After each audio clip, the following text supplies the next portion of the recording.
Hello, my name is Tom Tillman.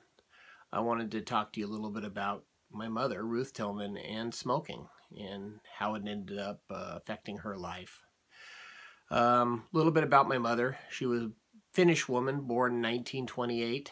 Um, Her father was not around not long after she was born, and my grandmother Lillian had to raise her. So they ended up living with the family back in St. Louis County in Minnesota in the Iron Range. It was a tough childhood. They didn't have any money, so to speak. But as she grew up and the war years came along, my grandmother met a man who they married, and my mother ended up in the Los Angeles area. And at that point, well, I'll use my father's words. My dad said when he first knew her, she was a scrawny little girl. Everybody called her Bones because she was just a string bean. And then he said he went after summer vacation. They came back and she walked in the room and he was mind you, my dad was student body president, football team.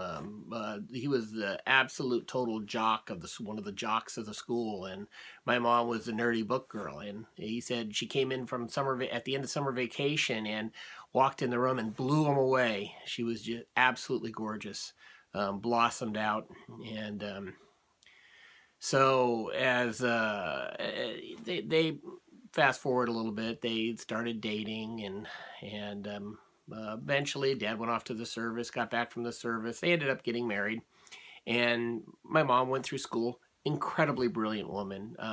I mean, just phenomenal brilliance. I can, honestly say, I've been to college. I've been successful. My sister's a retired college professor, extremely successful, and mother would blow both of us away. She was just she had a way about her. She was when it came to social situations and reading people and understanding people, she was like Stephen Hawking. His was math and physics. She was absolutely just phenomenal at making people open up and talk about themselves and sharing and finding out about their lives, and that was really her gift, and she went into that as a career and spent her whole career helping people.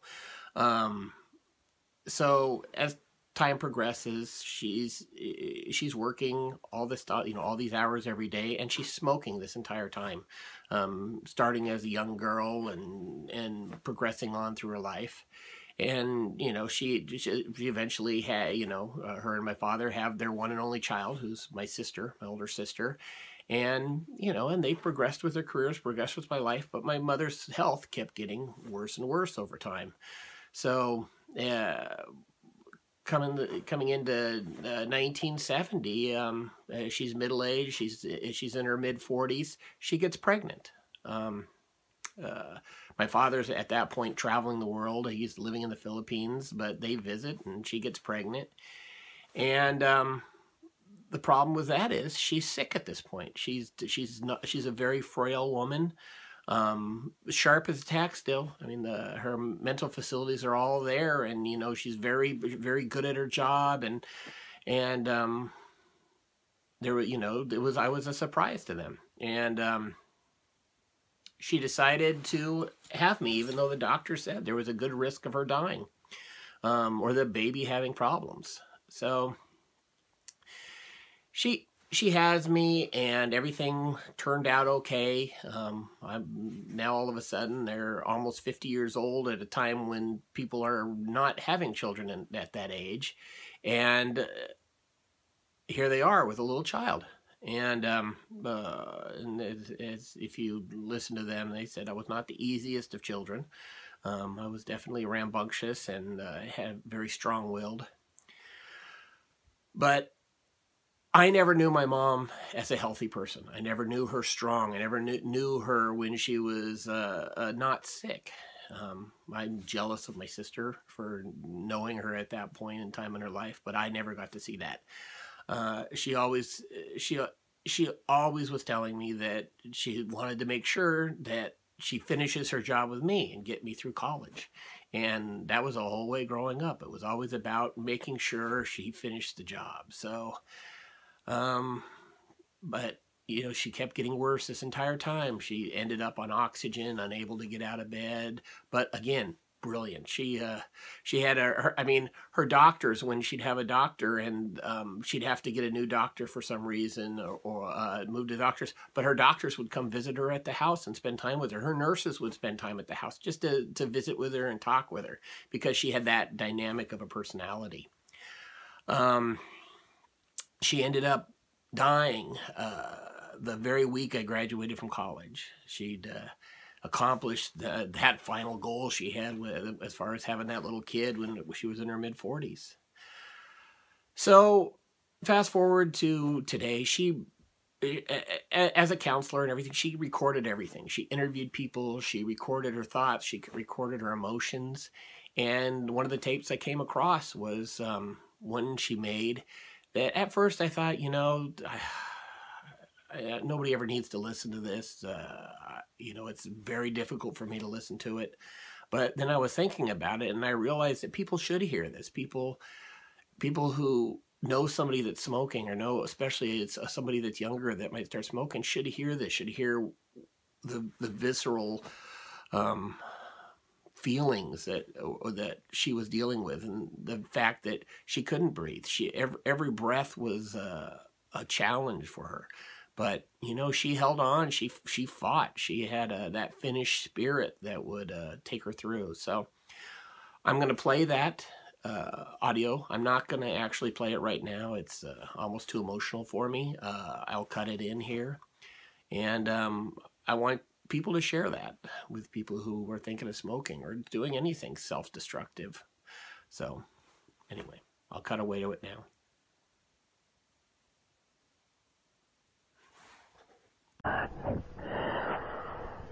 Help me. Help me through the night. Please let me sleep. Please let me sleep. Help me through the night. Please. Please. Help me through the night. Help me with the pain. Help me see something.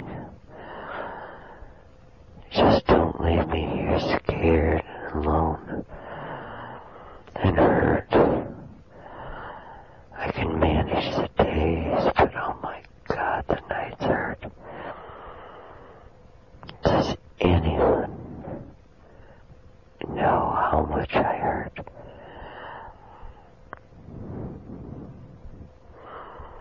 Please, please, please, please, help me through the night. Help me to sleep. Help me to sleep. Please help me to sleep. Please. Oh, please help me to sleep. Oh, God, I hurt.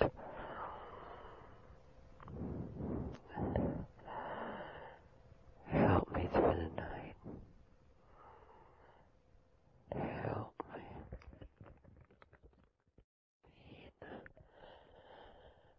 The pain is so bad. The numbness.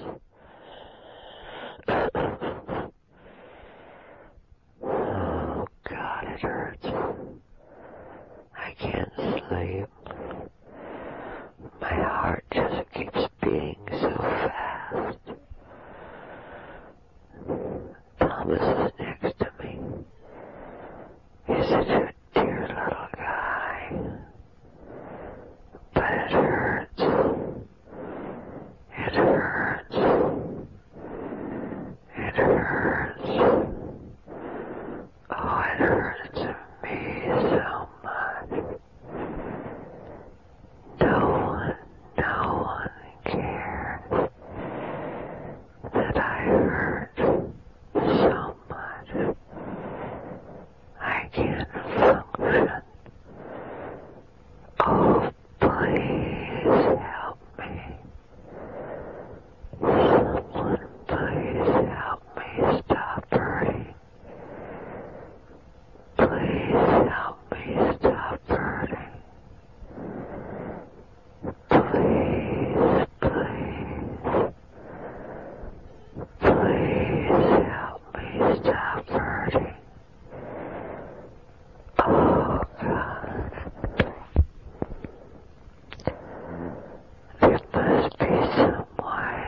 how you can build your life.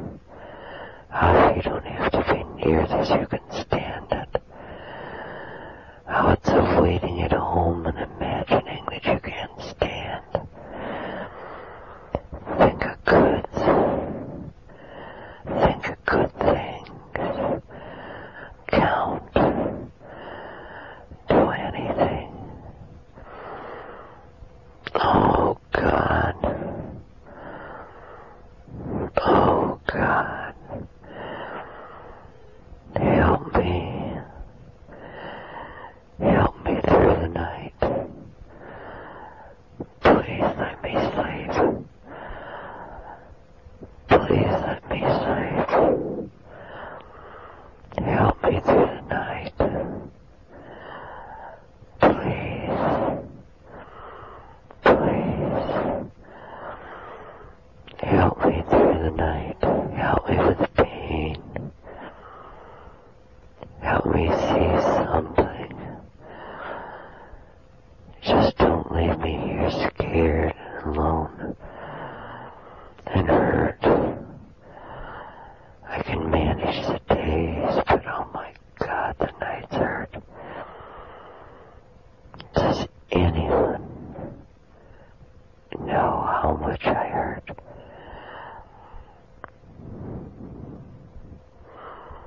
Please, please, please, please, help me through the night. Help me to sleep. Help me to sleep. Please help me to sleep. Please. Oh, please help me to sleep. Oh, God, I hurt.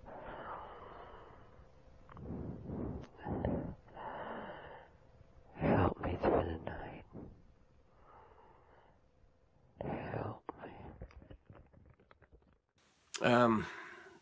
The Finnish people have a term. It's a way of life, a way of describing their culture. It's a word, sisu. It doesn't have a direct translation into English. You could say it's stick-to-itiveness. It's the ability to overcome. Mom had that. She was a frail woman that was able to hold on for 22 years until she reached those goals she had. But it was hard. I have to say, watching her slowly die a little every day was extremely difficult. And, there wasn't much I could do for her. On the day she died, she was in and out of a coma, which is amazing because she'd come out of it and she'd say a few things and then she'd slip back into this completely just out of it. But one time I was sitting by her and she woke up and grabbed my arm and she looked up at me with these brilliant blue eyes that she had. And she said, "Tom, I want to thank you because you were the only one that tried to force me to stop smoking."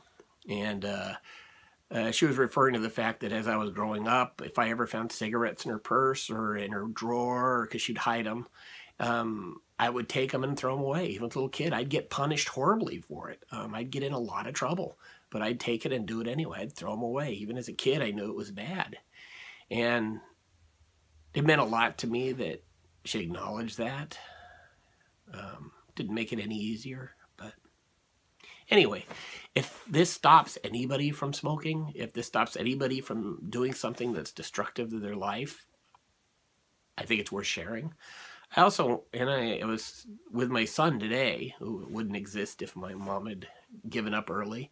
But I was talking to my son today and reminding him, even though, no matter how bad the troubles are, no matter, what happens in life, just remember that you just got to take it day to day and you got to get through it. You got to care for the people you see around you. You got to care for the people you love. You got to do nice things for other people.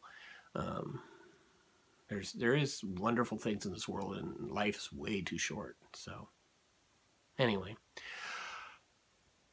I hope this helps somebody.